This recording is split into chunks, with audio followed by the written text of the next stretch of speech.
o'clock, and so I am going to go ahead and get started. My name is Annie Hardison Moody. I am an associate professor and the director of graduate programs in the Agricultural and Human Sciences Department. We are so excited that you all are here tonight for this recruitment session. And I'm joined by several of my colleagues in our department. And before we get kicked off with our agenda for tonight, I would love for any AHS faculty and staff to introduce yourselves and just maybe give us your name and what you do in the department. So next on my screen is Dr. Warner. And so I'll ask you to go next, and then maybe you can just popcorn to somebody after you. Excellent. Good evening, everyone.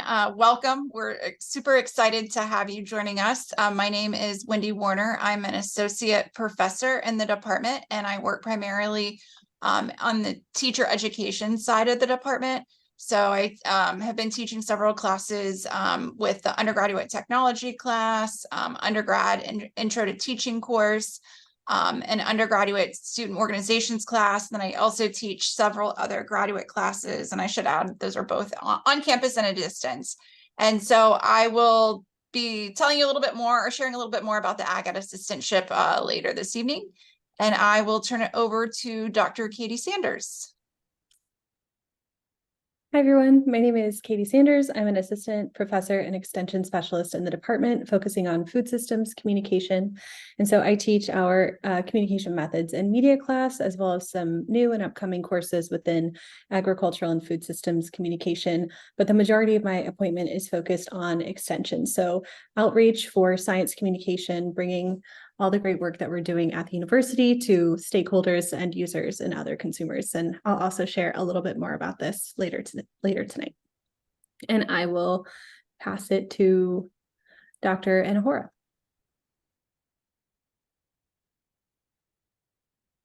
Hi, everyone. I'm Dr. Bashira Anahora. I'm an assistant professor as well. And my appointment is with Extension, primarily in research. So I develop programs for the state as the nutrition education and behavior specialist. And those programs focus on nutrition and health and improving the lives and health of communities throughout North Carolina. And we have a couple of different initiatives underway to help increase access to healthy food and deliver our programming to increase reach through technology to reach more families in North Carolina as well. Happy to be with you all tonight. And let's see here. I will pass it off to Dr. Chapman. Great. Thank you, Bashira. I'm Ben Chapman. I'm the department head here in Agricultural and Human Sciences, and I'm also a food safety extension specialist. Like Dr. Anora, I spend a lot of my time focused on looking at strategies to communicate and change behavior around food safety practices with consumers, as well as in individuals in food service and retail, but from a disciplinary standpoint. But most of my time is spent on administrative items. And I'm going to give a bit of a welcome from the department here in a minute. So I'm going to pass things over to Jessica Williams.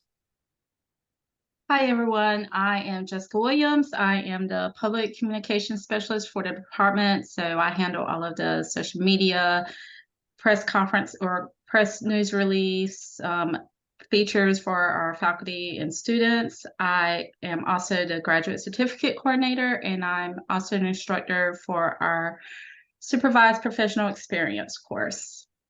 And I will pass it off to Desiree. Hey, I'm Desiree Mellon. I am the graduate services coordinator.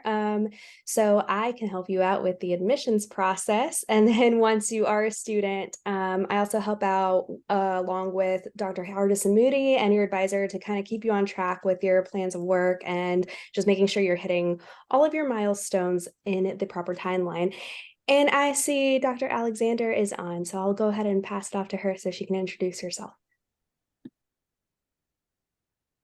Hi, everyone. I'm Tammy Alexander, and I'm an assistant professor. Can you hear me? Yeah. Yep.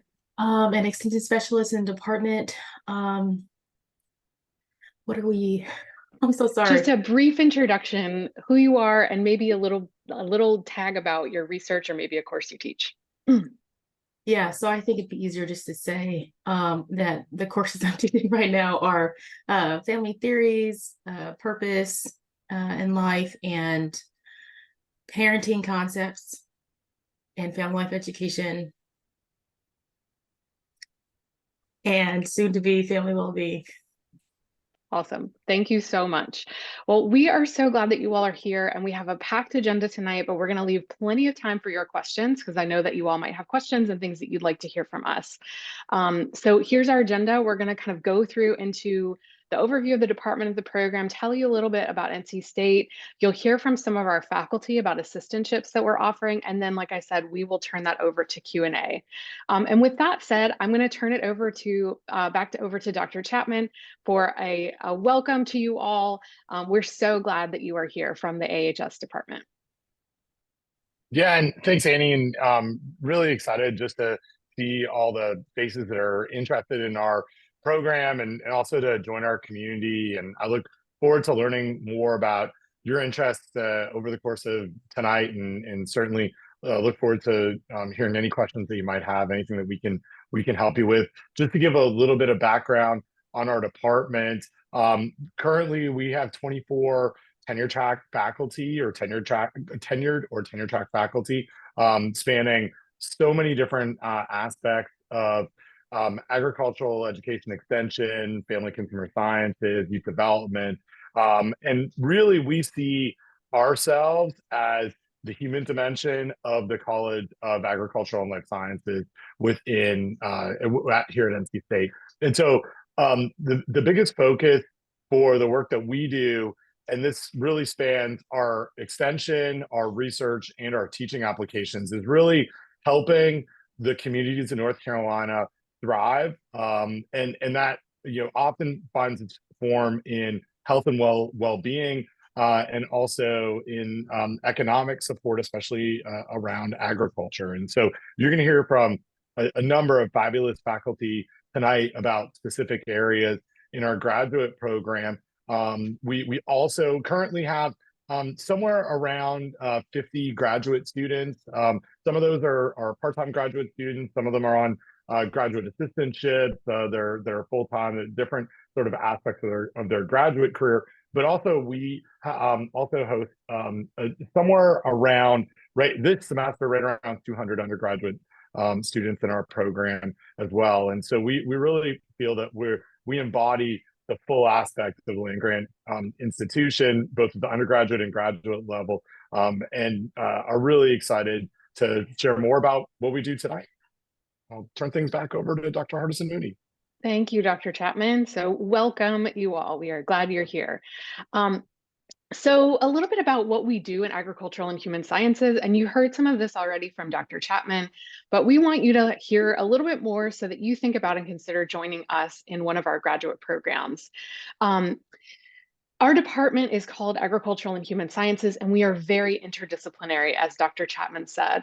Our department is made up of faculty and staff who do a variety of different things across the realms of research, teaching, and extension. So you heard some faculty say, I do more extension, some do more teaching. We all do some blend of research, teaching, and extension, and really embody that land-grant mission of bringing knowledge into people's hands. So whether that's through agricultural education or extension education, the work that we're doing is really driven by the communities and the places where we work. We do have several different unique concentrations and disciplines that will tell you all about, including agricultural education, extension education, agricultural leadership development, and family and community sciences. We're also growing, as you heard from Dr. Sanders, in the area of food systems communication. And all of the work that our faculty and staff do is really about putting research into action and really being embedded and supporting the communities and the educators where we work. And so we have faculty who are doing all sorts of amazing things, from addressing local foods and and helping people to understand why it's important to support local food systems, to supporting our agricultural educators as they seek out professional development and utilize mentoring resources, to working on issues of parenting and mentorship and support for young people and youth development. So we have a wide variety of faculty doing all sorts of incredible things. And as Dr. Chapman said, we really see ourselves as the human dimensions of agriculture. And we are being the human dimensions of agriculture. Well, a lot of the work that our department does is really sitting at some of these big questions that we're addressing as a society, as a country, as a community, including things about how people are fed and our food systems serving all people, and also how do families and people interact with the food system, and how do we make sure that the next generation of young people is learning about agriculture and learning about our food and our food system. So you'll see that throughout our department, that we really are centered in kind of people and thinking about people. You're going to hear from faculty members who have assistantships across all of these realms. And so we do support graduate students and graduate work across research, teaching, and extension, and the work that you try to do. And so I'm going to share a little bit about our department and our graduate programs, because we have some really new and exciting news that I think a lot of you hopefully have heard about, because we've been emailing about this for quite a while now. But our new update is, big picture, we have merged our graduate programs, our graduate master's programs. We used to have two programs in the department: agriculture and extension education, and youth, family, and community sciences. And we have been in a multi-year process to bring those together and to really help students experience the breadth and the interdisciplinarity of our department, into our new program, which is called Agricultural Education and Human Sciences. So I'll tell you a little bit about that, and we can kind of break that down here. So at the graduate level, you can earn a Master of Agricultural Education and Human Sciences, or what we refer to as the MR degree, and that's the non-thesis track. And that is a 30-hour degree. And all of the links in this slide deck are hyperlinked. And so when we send this, we'll send this out to all of you who have attended. You'll be able to click on these links and see, but Jessica has been hard at work updating our website, because literally the merger was just approved in the last few weeks. And so we're working really hard to get all of the documents updated, but you'll see our website is already updated to reflect this. So we have the non-thesis option in agricultural education and human sciences. And then we also have a thesis option, which is a 36-hour MS degree in AHS. And with that thesis track, a lot of prospective students will ask me, well, how do I know if I want to do an MR or if I want to do an MS degree? And one of the things that I talk with them about is how, for the MS, you really do want to think about and have a project or a research topic that you're interested in working on, and a faculty member who you're interested in working with. Because you do, as a process of the MS, you do a thesis, you do a research thesis. So you conduct original research, or you might be analyzing data that already exists for a faculty member projects. So for example, maybe you create a survey that looks at how well extension agents are engaging local farmers on climate change, or maybe you are conducting interviews with parents who have children with special needs to understand the unique needs that they have and how to provide better parenting support. These are just examples of the kinds of thesis projects that our students might work on. But when you're applying for the MS program, and this applies for the doctorate as well, we want to see that you have an idea for a research project. We want to see that you have a research question. You don't have to know right now how you would carry out that research project. You might have some ideas. You might say, I think I want to do a survey, or I think I want to interview these folks.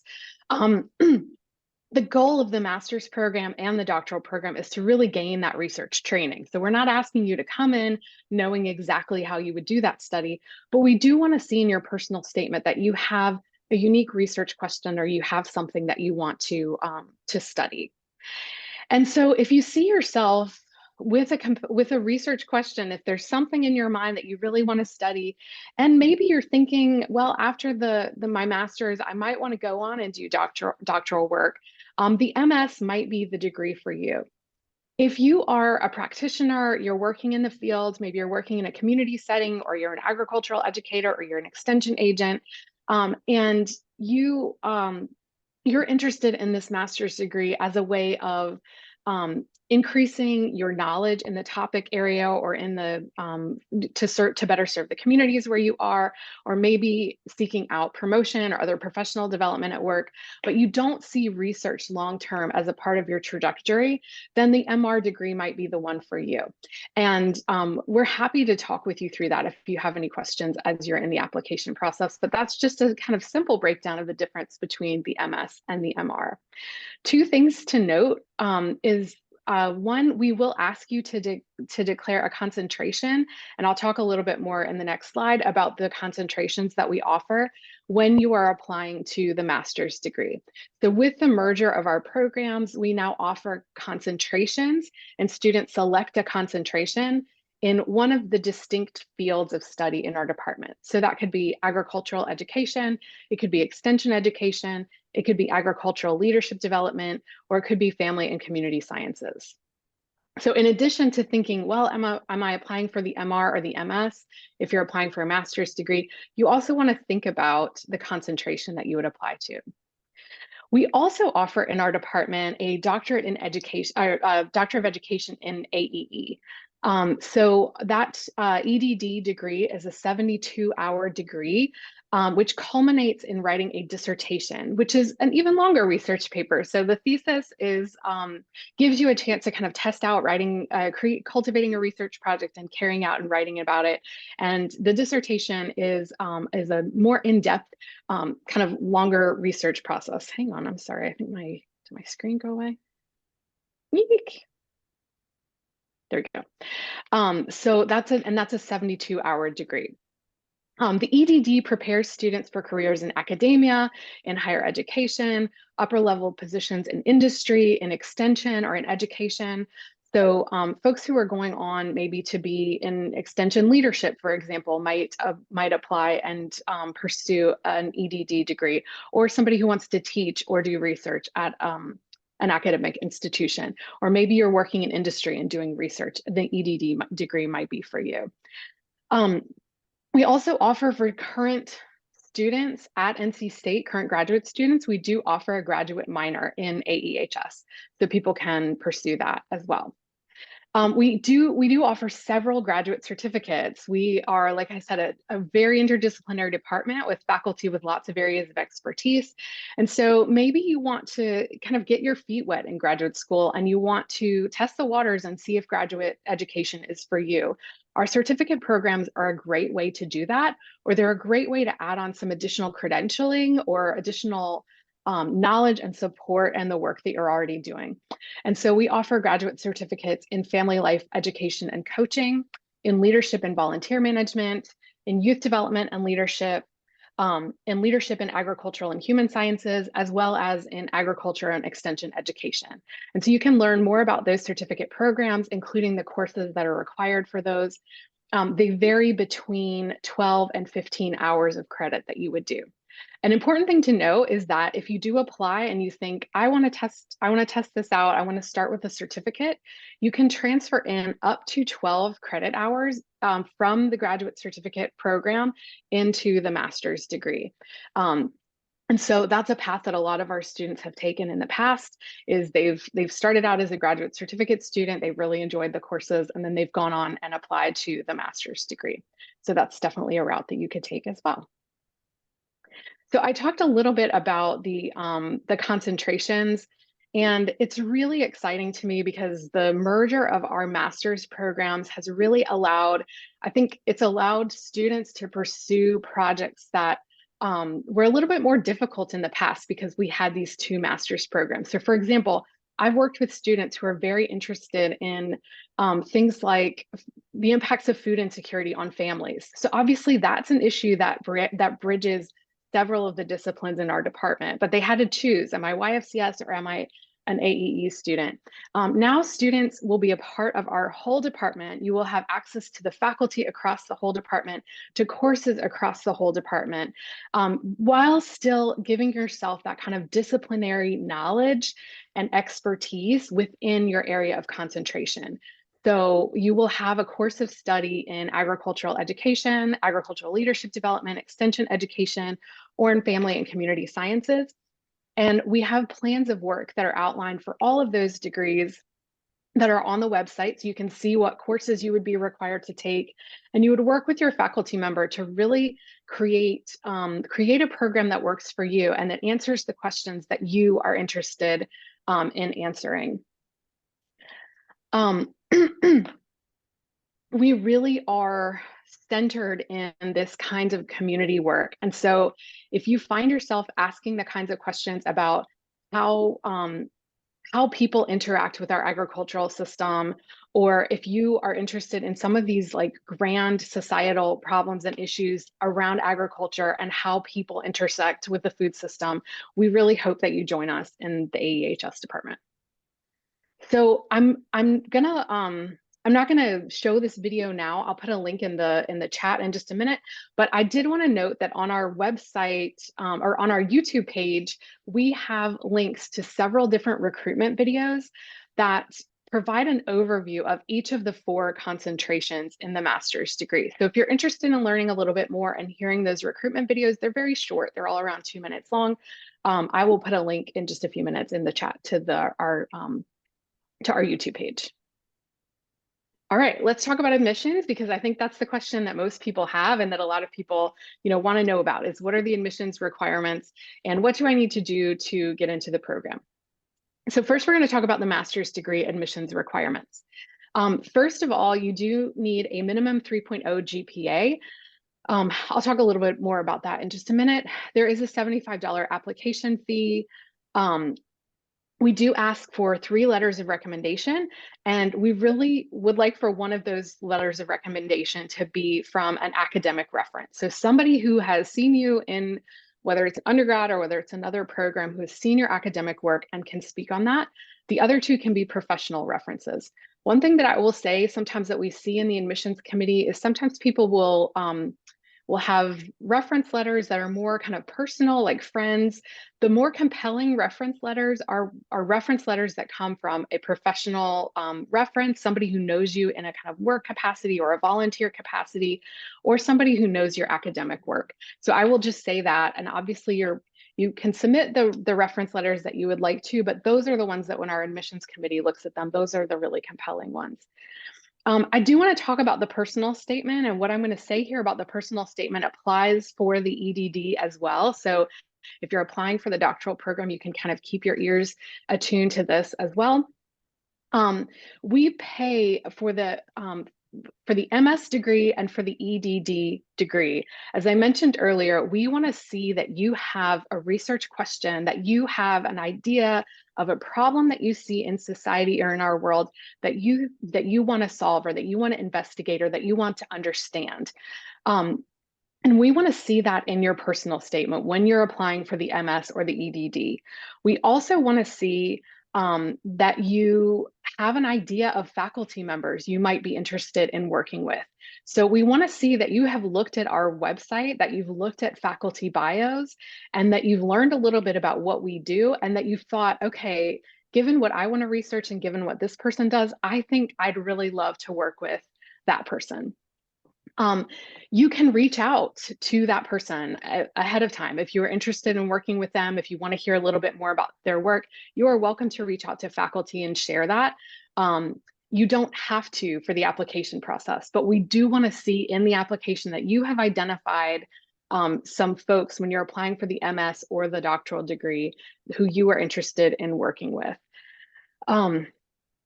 And don't be shy about reaching out to us. I know that I mentioned that earlier, but that's what we're here to do. We're educators. We love education. We love students, and we want to talk to you.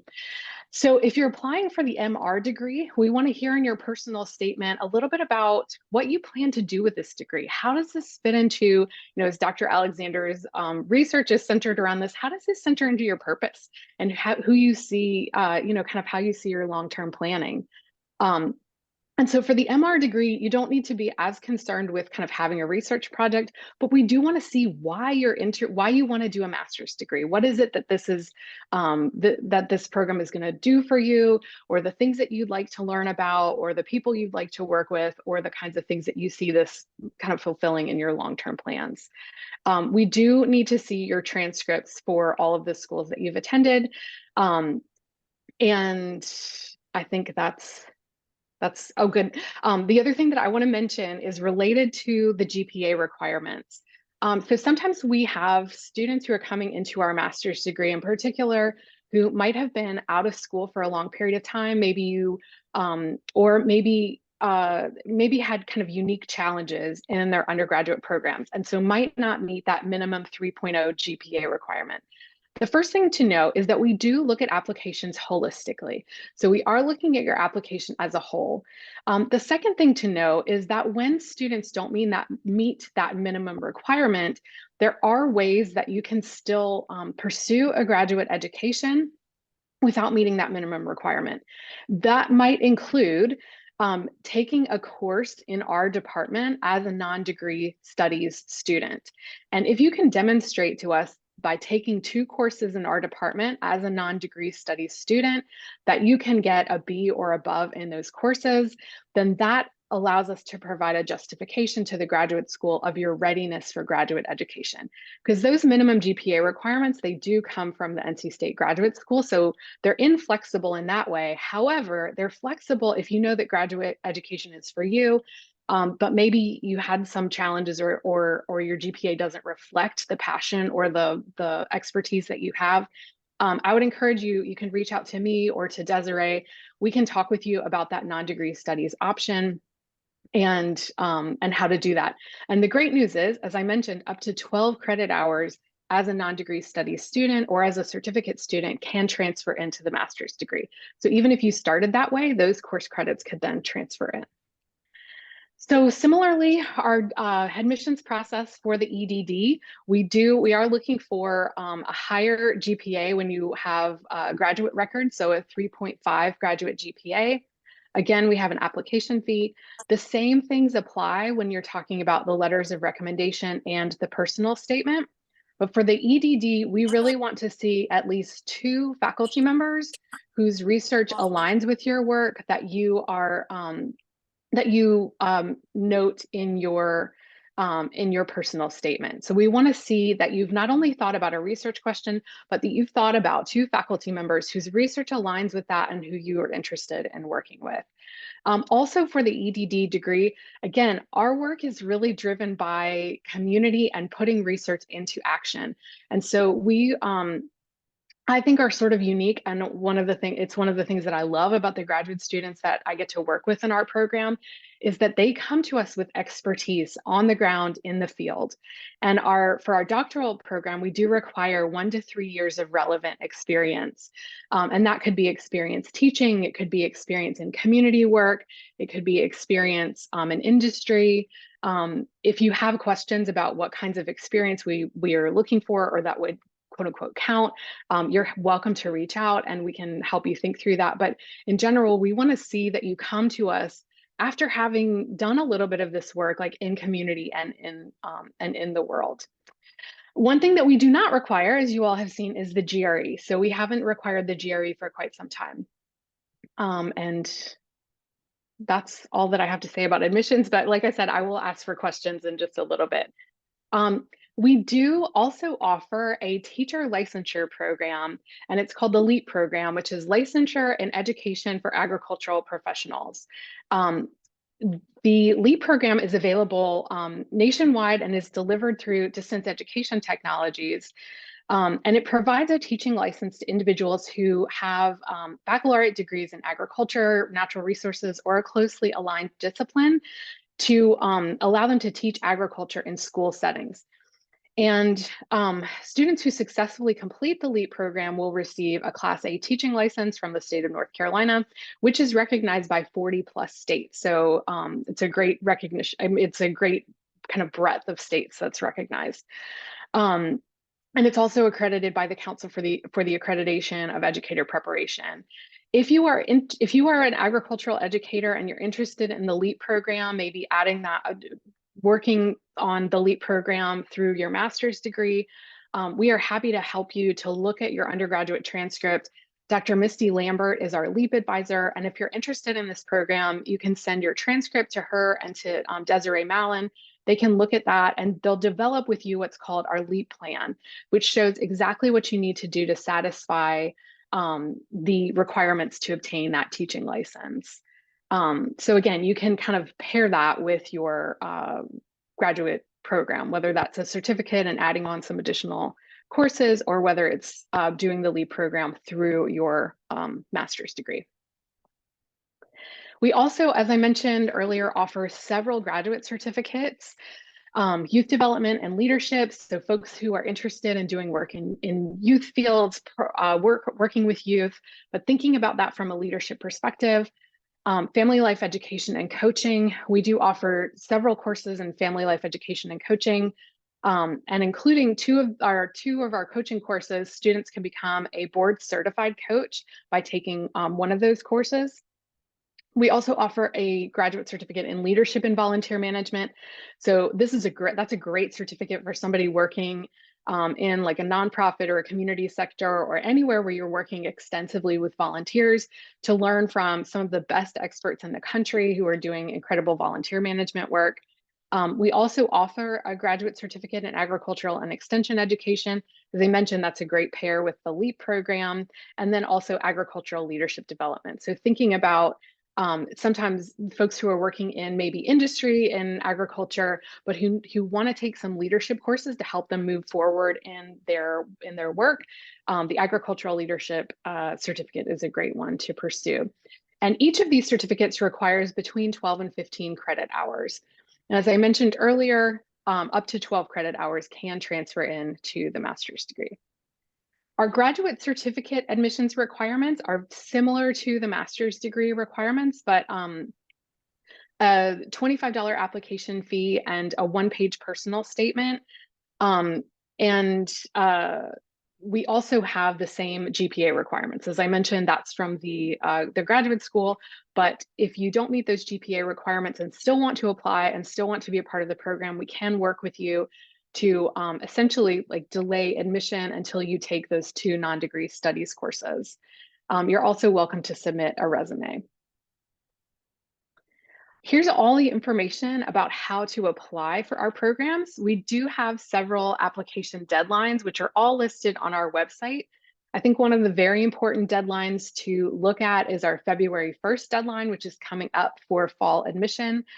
The February 1st deadline is the admissions deadline for any student who's applying for a departmental assistantship. So that's MS or doctoral students. I'll talk about our assistantships in just a little bit. If you are not applying for a doctoral assistantship, you have until June 15th to apply for fall admission. So our assistantships are all now posted on our website. We're offering 4 departmental assistantships this year, which faculty members are going to tell you all about in just a minute. Typically, we have a few each year, and they are for full-time on-campus MS or EDD students. And they all have some split between research, teaching, and extension. So we have some extension assistantships, we have some teaching assistantships.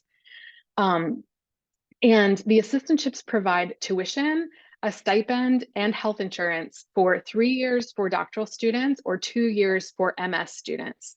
They do require for those students to be on campus, so they're not eligible for distance education students. I didn't mention this earlier, but it is important to note that you can do our graduate programs distance and in person. However, if you're applying for an assistantship, those are in person Those are for in-person degrees for the MS or the EDD. There are specific application information. There's specific application information about the assistantships that I'll review in just a minute. But the really important thing to note is that you have to apply to both the graduate school and to the assistantship by that February 1st deadline.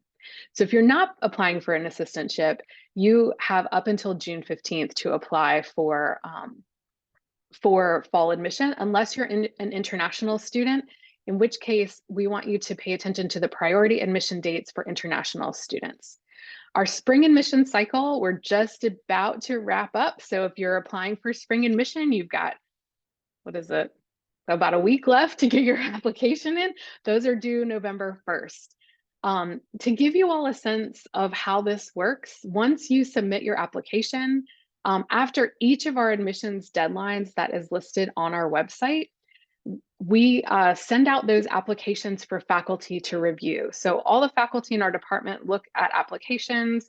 They particularly look at applications for students who are interested in working with them or who might be in their field of study. Faculty submit those reviews, and then we have a graduate studies committee that then reviews all of those recommendations and makes admissions recommendations that we then send on to the graduate school. So as you can imagine, this process takes a little bit of time. So sometimes students will say, after November 1st, they'll start emailing, well, I submitted my application, I haven't heard anything. That doesn't mean anything. It just means that the application deadline has passed, and now we're in the kind of review process. So it does take a few weeks for faculty to review, our grad studies committee to meet, and then we submit those recommendations to the graduate school. You will get an email, you will get an update through Slate, which is NC State's admissions system, letting you know as soon as there is an admissions decision or an admissions recommendation has been made from our department. So we recommend admission, and then the graduate school offers the final admission. We did have a helpful blog post on writing your personal statement. So as you're thinking about your application, I encourage you to check that out and really think about your personal statement. Have somebody read it for you. And we really do take those personal statements very seriously. As I mentioned, we look at admissions from a holistic perspective. And so we want to understand a little bit about who you are and what you do. And the blog post was written based on things that we had seen in admission statements and things that we as a graduate committee would like to see in admission statements. So do check that out. All right, there are so many things. You've learned a little bit about our graduate programs, and now you might be thinking, well, what do I do with a career in agricultural education and human sciences? Our alums are doing so many incredible things in the world. I encourage you, Jessica keeps, we have so many news articles on our website. So if you don't follow us on social media, if you haven't checked out our website, definitely do that after tonight, because you can see stories about some of the things that our alums are doing in the world, whether they're working in extension administration, they're directors of nonprofit organizations, they're faculty members in the field. Actually, we have two alums of our YFCS program on the call tonight. Dr. Alexander and Jessica Williams both did their masters in our program. So they're doing incredible things in academia and in the world. They're serving in youth serving organizations, they're doing parent education. And then we have so many really incredible educators who are educating all the way from higher ed to middle or high school agriculture. And so we did have to recently, as we've been working on the departmental merger and some other things that have happened in our department, we have been looking a lot at employment stats in our field. And I will say that there are lots of job postings and offerings in agricultural education, in extension education, and in family and community sciences. And so it's really exciting to see that. And it's very exciting to see all of the things that our alums do. So that's a little bit about our program. I want to tell you a little bit about NC State. For those of you who don't know about NC State, I had not been a part of a land grant institution. I didn't really know what that meant. My mom did work in cooperative extension, so I should have known, but I didn't. So I didn't really know what it meant to be a part of a land grant institution until I came to NC State. But the thing that I love about being at NC State is really it might sound corny or might sound cheesy, but I do think that the faculty and the people that I see and that we interact with across the university and our incredible students really embody our motto of thinking and doing. So it's not just about the things that you're going to learn in the classroom, but it's about the impacts that that's having in our broader world. So there are so many incredible resources at NC State that should you become a part of our Wolfpack community, that you would have access to, all the way from library services and resources around research, to our graduate school offers incredible professional development workshops that relate to career readiness and writing and teaching, to our career centers and all of the ways that students can grow in their professional development. And there are so many different things to do and to get involved with at NC State. I love that we're a huge school, but our department feels very small, and it feels like a community. And so you have that kind of community experience while you're a part of this huge institution that has so many resources and so many ways to support you.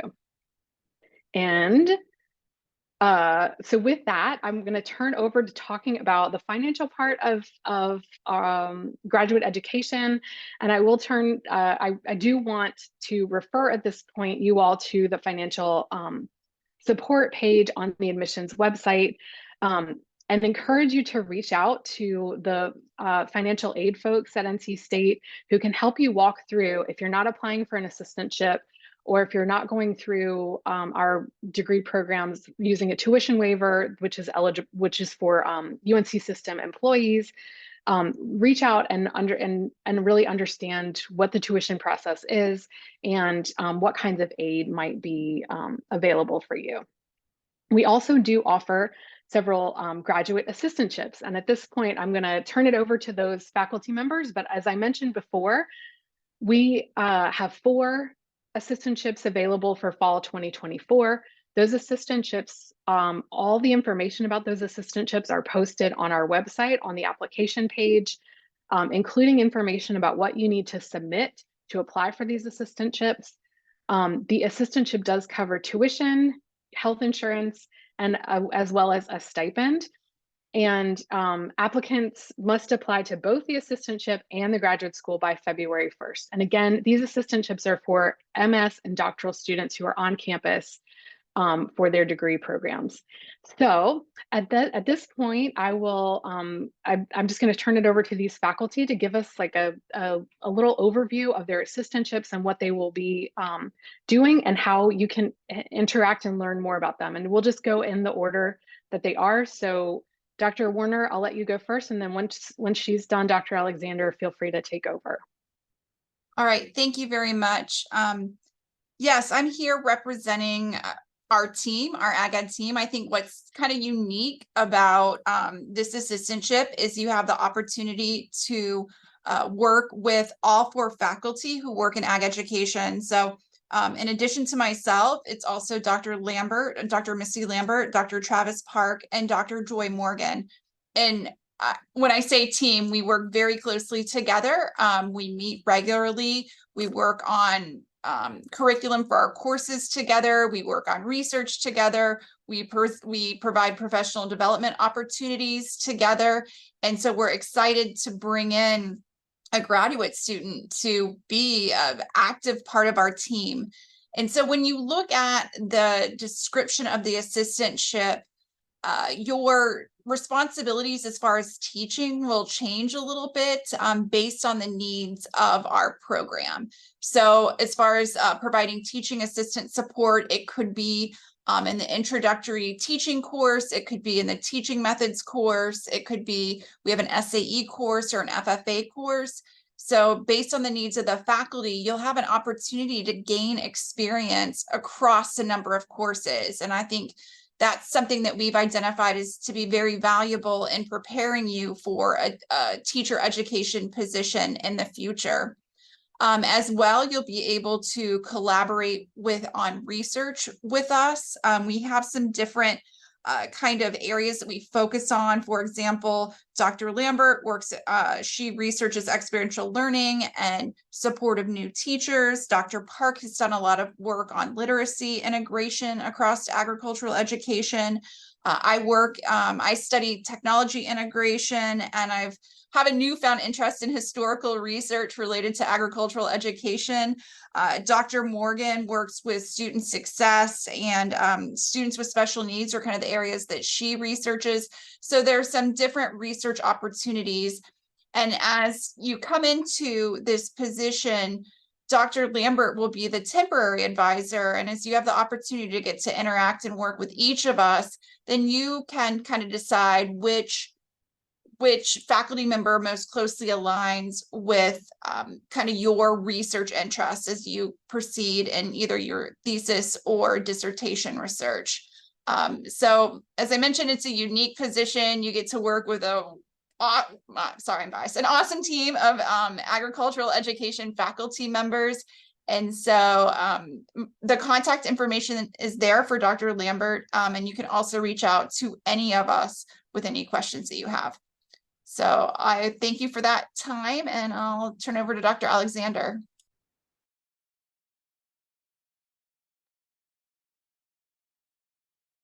So my assistantship is has an extension focus. And so you heard Dr. Warner mention research. There is research involved, but it really is specific to extension. My extension program, which focuses on career development of Black teens. And so it involves both parents and teens. The program itself is currently going, and the different kind of responsibilities for the assistantship would include helping to advance the program. We're still in a pilot phase. So that would include recruitment for participants. You have some work with training facilitators, and then the evaluation piece, which is really, really important. Evaluating change to see the effectiveness of the program overall. And then some of the research might just be for specific programming efforts. All of that would be, or would involve some level of kind of writing and analysis.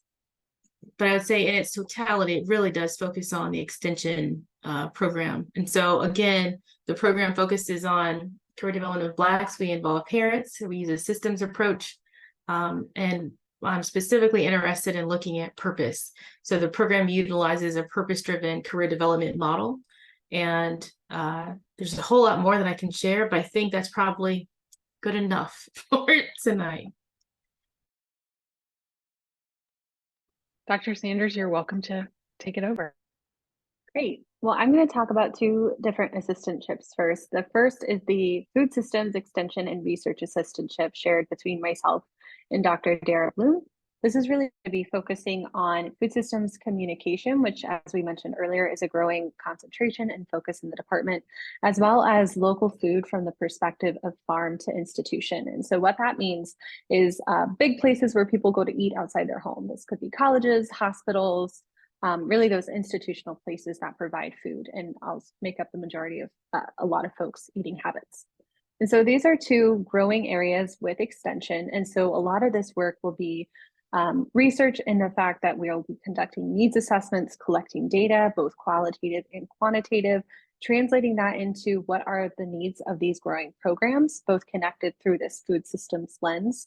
And then because Dr. Bloom and myself also have predominant extension appointments, this will include creating content as well as outreach related to both program areas, either in extension workshops, publications, all of these things. So it's a really great opportunity to experience applied research. So what do we do when we take all of this research and actually have to translate it into a program? So if you have an interest in program development, program planning, as well as communication or rural sociology, these might be some interesting areas for you to land, especially if you are interested in local foods and food systems work. And so the second assistantship will actually be more focused on teaching. So as again, I mentioned, we have a growing food systems communication concentration predominantly at the undergraduate level. We have Intro to Communication Methods and Media, which I teach and is every semester. So this assistantship would be helping with those courses as well as other courses that we build and grow as we expand the program. I also am looking for somebody to help me advance scholarship of teaching and learning around this food systems communication degree. So what does it mean to grow the program? What are some ways that we can infuse experiential learning and professional development into the actual student experience? And all of that could also be directed by your interests as well. So this could be an opportunity if you have an interest of different methods in the classroom, we can experiment with that and you can do some research lead yourself. I also am the faculty advisor for the Agricultural Communicators Program. So I envision this graduate student helping facilitate that program, which is a big growing scholars program with a lot of interest on campus. I'm happy to answer any follow-up questions later in the Q&A, but I think that's all I've got for now. Thank you all so much. That is so wonderful and helpful. And as you can see, our faculty are amazing. They're doing incredible things, and we hope that you come join us. I do want to say one thing that I realized that I forgot. I have my notes here, and I skipped over this in the notes related to funding. And that is that in addition to these assistantships, and in addition to talking to the financial aid office about financial aid options that are available, I do want you to know that we frequently share announcements about funding opportunities with admitted students. So that could be assistantships that are offered across the university. Sometimes they're usually assistantships with, for example, our campus community centers or with the TRIO program. And so we share those with admitted students. We also share those on our social media. So again, it's a plug. If you're not already following us on social media, to definitely do that because we're sharing different funding opportunities or other assistantships at NC State. I also want to encourage you, if you're an international student who might be working at a university or a government agency, to think about the funding that might be offered through those organizations that you could apply for in earning a graduate degree at NC State. And then also the graduate school and our College of Agriculture and Life Sciences on both of their graduate pages have really great information about scholarships and other awards that are available to graduate students at NC State. So please check that out and look for that additional information. And I'm sorry that I missed that before when I was talking about funding. So at this point, that is a lot of information. And before I turn off the recording, I do just want to say thank you all again so much for listening. Thank you for coming. For those of you who are watching this recording later, we are glad that you are here to learn more about the AHS department and our graduate programs at NC State. And we hope that you come join us in doing this work that really matters. And that has really big societal impacts. And as you see, we have incredible faculty, students, and staff. And I should have mentioned this, I didn't before, Dr. Chapman, but we're also in this like gorgeous new home in Ricks Hall that's been renovated. We have space for graduate students. We have a coffee bar. If you haven't seen it, Dr. Chapman did do an Instagram live today, so you can go check that out and you can tour around and see the department. So we hope that you join us in AHS, and I'll stop the recording at this point and ask if folks have any questions.